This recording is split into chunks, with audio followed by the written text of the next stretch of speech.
성도 여러분, 오늘도 평안하십니까? 우리나라는 코로나19로부터 서서히 회복되고 있고 서구 사회도 정점을 찍고 하향 곡선을 그리기 시작한 것 같습니다. 그러나 코로나19는 여전히 제3지대를 중심으로 급속도로 창궐 하고 있기 때문에 안심하기에는 아직 이른 것 같습니다. 우리 성도들은 하나님의 백성으로서 자비와 긍휼의 하나님께 그들의 안타까운 현실과 여전히 공포 가운데 고통하는 형제 자매들에 대한 증보하는 사랑의 기도를 멈추지 말아야 할 것입니다. 지난번에는 열매 없는 무화과라는 주제로 말씀을 드렸는데 오늘은 모든 것을 아시는 주님이라는 제목으로 말씀드리도록 하겠습니다. 오늘 본문은 요한복음 2장 23절에서 25절까지 딱 3절의 말씀이 되겠습니다. 성경은 원래 장과 절로 나누어져 있지 않았습니다.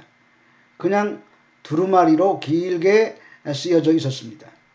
성경의 장절은 나중에 사용의 편의를 위해서 후대 사람들이 나누어 놓은 것이기 때문에 때로는 장과 절을 무시하고 읽어가야 성경의 내용이 잘 연결될 때가 있습니다.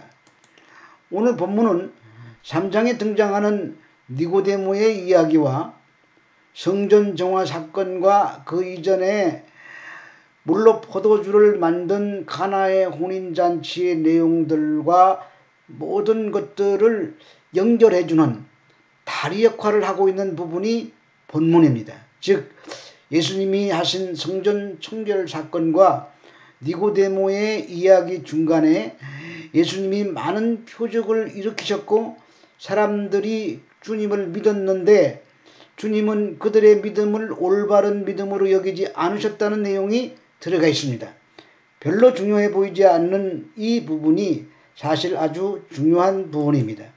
그것은 이 세 구절 앞뒤의 사건들이 어떤 내용을 담고 있는 것인지를 친절하게 설명해주는 다리 역할을 하는 부분이기 때문입니다.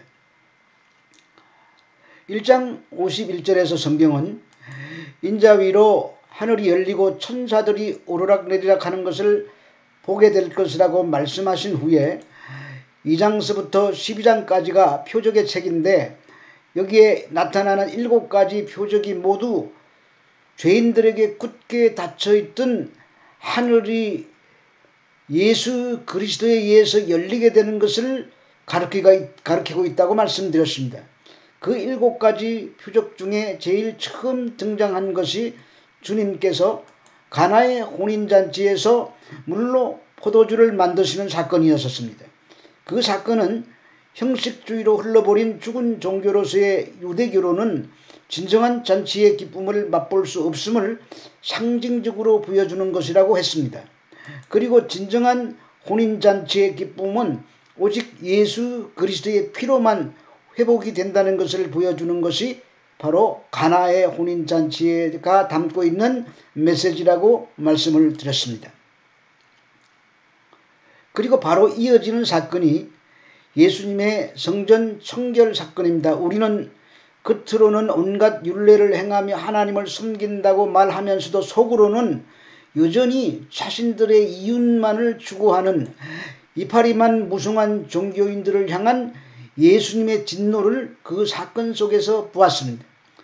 그럼에도 불구하고 예수님은 그러한 자들을 위해 자신이 그 더럽고 조악한 성전이 되시고 뿐만 아니라 열매 맺지 않는 무화과 나무가 되셔서 파괴되시고 말라 죽는 그런 사건을 통해서 그들을 새로운 성전으로 재창조해 주시는 은혜의 복음이 그 성전 파괴 사건에 담겨져 있는 메시지였었습니다.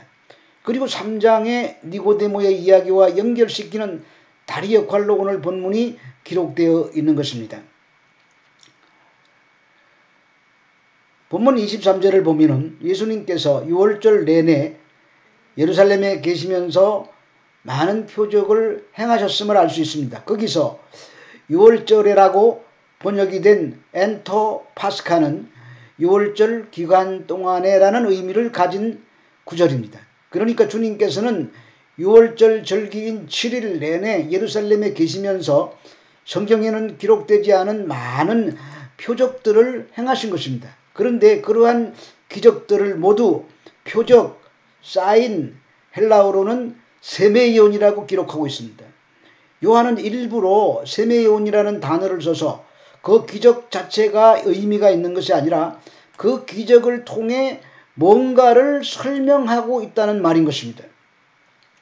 그런데 성경을 읽는 많은 사람들이 그 표적이 가르치는 것은 보지 못하고 그 표적 자체에 매료되어서 예수님의 능력을 믿는 것 같지만 사실 예수님이 누군지는 깨닫지 못한 것입니다.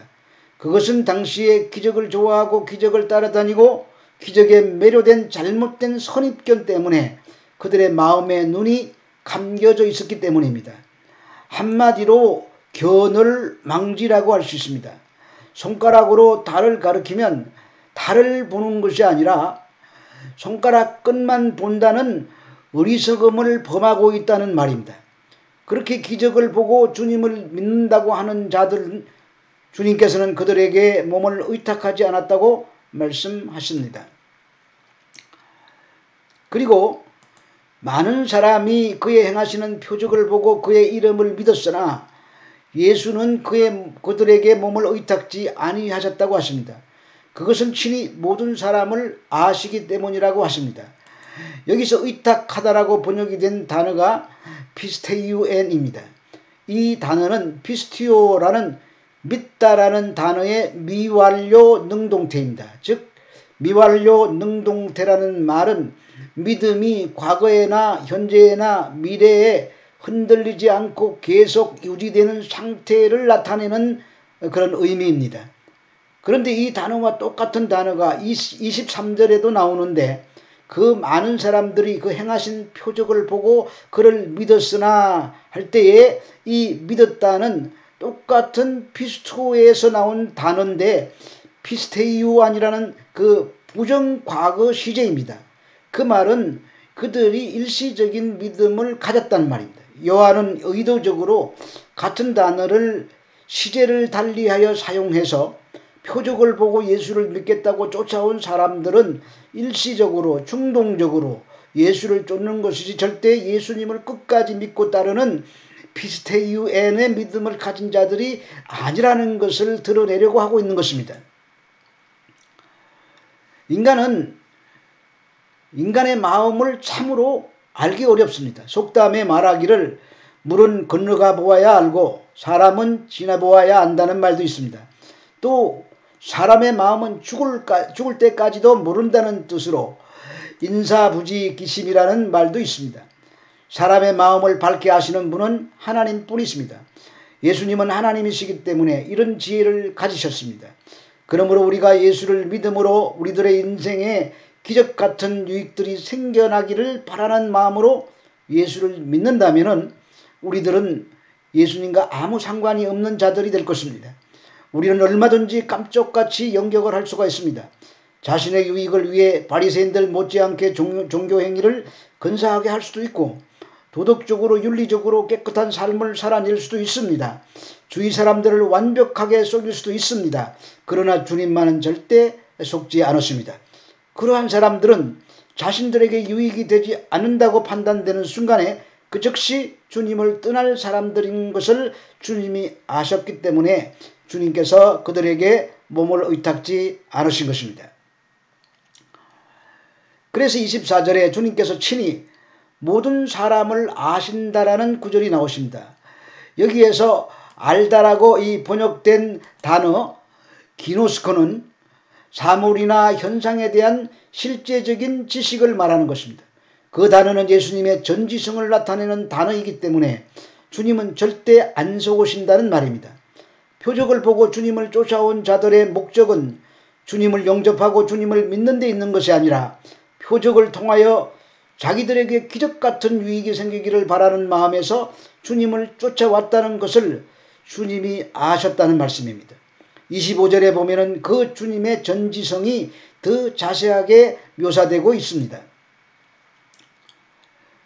주님께서 사람들의 속까지 꿰뚫어 아시는 것은 사람의 그 어느 누구의 동의가 필요하지 않다는 말씀입니다.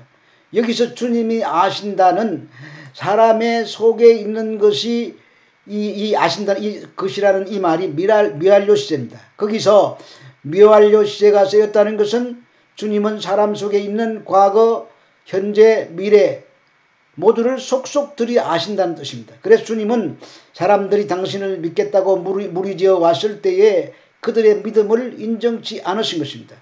그런데 요한이 그것을 굳이 믿었다라는 표현을 한 것은 앞에서 설명한 것처럼 믿는다라는 단어의 의미가 두 가지 의미인데, 그 하나는 1장 12절의 말씀에 영접하는 자 곧 그 이름을 믿는 자들에게는 하나님의 자녀가 되는 권세를 주셨으니 에서는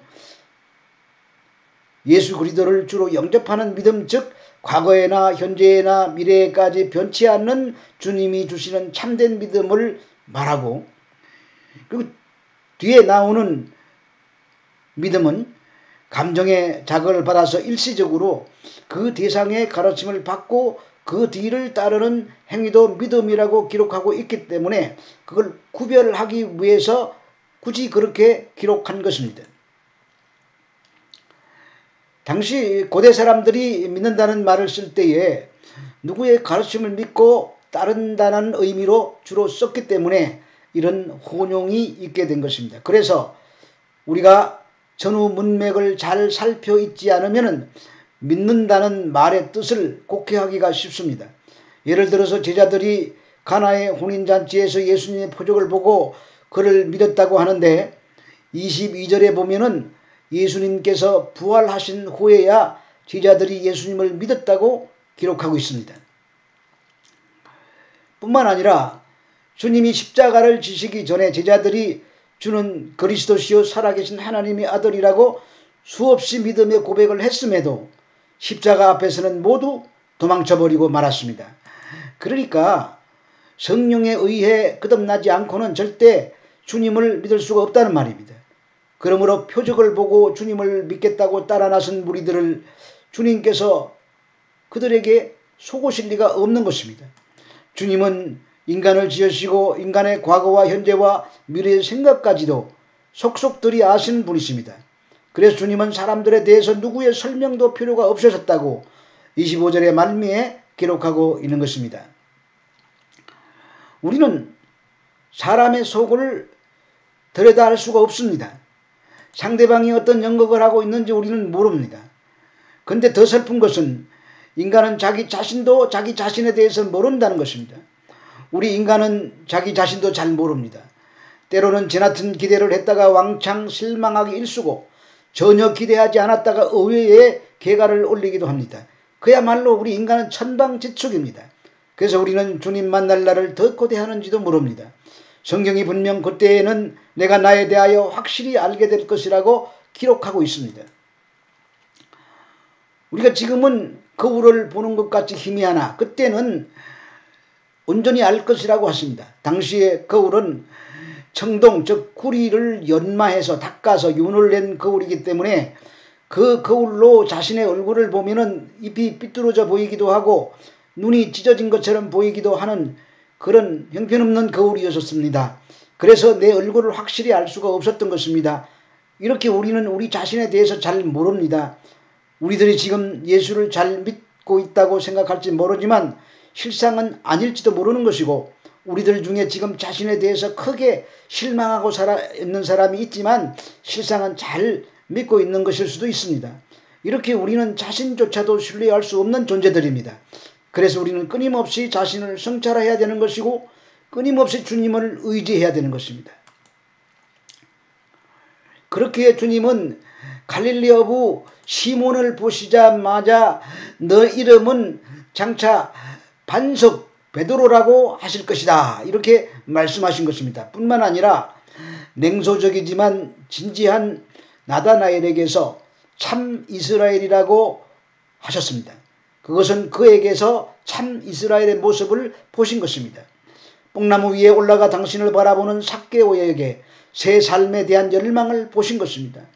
그리고 옥합을 깨뜨려 향유를 부은 막달라 마리아 몸짓 속에서 당신을 향한 한없는 사랑을 보셨습니다. 주님과 함께 죽겠다고 장담을 했던 베드로에게서 그의 배신을 미리 내다보셨기 때문에 내가 오늘 닭 2번 울기 전에 나를 3번 부인하리라고 말씀하셨던 것입니다. 주님은 눈에 보이는 대로 보시지 않습니다. 귀에 들리는 대로 듣지 않으십니다. 우리의 가장 깊은 곳을 보시고 가장 내밀한 영혼의 소리를 들으시는 분이십니다. 우리는 늘 우리가 주님 앞에 벗겨져 있다는 사실을 인식하고 살아야 합니다. 그래야 주님은 절대 잎사귀만 무성한 무화과나무 같은 그런 우리들에게는 속지 않으시는 것입니다. 2장 말미를 잘 보시면 계속해서 사람이라는 단어가 반복되고 있습니다. 23절에 보니까 거기도 많은 사람, 24절에도 모든 사람, 25절에서도 사람 속이라는 사람이라는 단어, 즉 안스로포스가 3장 1절에도 그대로 반복되고 있습니다. 그렇게 2장이 마무리되는 것이고 이제 3장에서 그렇게 근만 분드러한 가짜 믿음을 가진 사람의 대표로서 니고데모라는 사람이 등장하는 것입니다. 결국 사람은 이런 존재라는 것을 요한복음이 탄탄한 논리를 가지고 지금 전개하고 있는 것입니다. 이 부분을 장과 절로 나누지 않았다고 하면은 예수님은 지금 인정치 않는 믿음을 가진 사람에 대한 이야기를 2장에 이어서 3장에서도 계속하여 하고 계신 것입니다. 그 대표로 니고데모를 등장시키고 계신 것입니다. 그러므로 니고데모는 비어있는 6개의 돌 항아리이며 잎사귀만 무성한 무화과나무와도 같은 존재이고 이윤 추구를 목적으로 한 종교 행위를 하는 자들이며 그러면서도 주를 믿는다고 착각하고 있는 자들, 다른 말로 표적 보기를 원하고 표적을 추구하는 타락한 전 인류의 대표인 사람으로 등장하는 것입니다. 그래서 2절에 보면은 니고데모가 밤에 찾아온 사람임을 강조하고 있습니다. 밤은 악이라는 의미와 무지 또는 거짓 등등의 의미로 성경은 사용하고 있습니다. 결론적으로 아무리 우리가 믿음을 가장하고 있어도 주님은 잘 아신다는 말입니다. 이 니고데모가 바로 우리입니다. 주님은 너희가 이런 인간이야 하시면서 2장에 이어서 3장으로 넘어오면서까지 계속 인간의 실상을 폭로하고 계신 것입니다. 성도 여러분, 주님은 다 아십니다. 우리는 주님 앞에 벌거벗은 자들입니다. 아무리 가장하고 포장을 해도 주님은 낱낱이 다 아시는 분이십니다. 그러므로 내가 지은 죄악이나 세상에 대한 육신의 정욕, 안목의 정욕, 이생의 자랑 등 모든 욕망을 다 내려놓고 주님만 의지해야 합니다. 주님 앞에서는 거짓과 가식은 통하지 않습니다. 온전히 회개할 때 주님의 한없는 긍휼이 저와 여러분에게 임할 것입니다. 오직 의인은 믿음으로 말미암아 산다고 했습니다. 하늘이 무너지고 천지가 개벽을 해도 우리 주 예수 그리스도만 믿고 의지하면 비가 오고 바람이 불고 창수가 나서 부딪혀도 무너지지 않을 것입니다. 끝까지 믿음으로 승리하시기 바랍니다. 다음 시간에는 3장 1절로 15절 말씀 가운데 밤의 사람 니고데모라는 제목으로 말씀드리도록 하겠습니다. 한 주간도 믿음 안에서 참된 평안을 누리시기 바랍니다.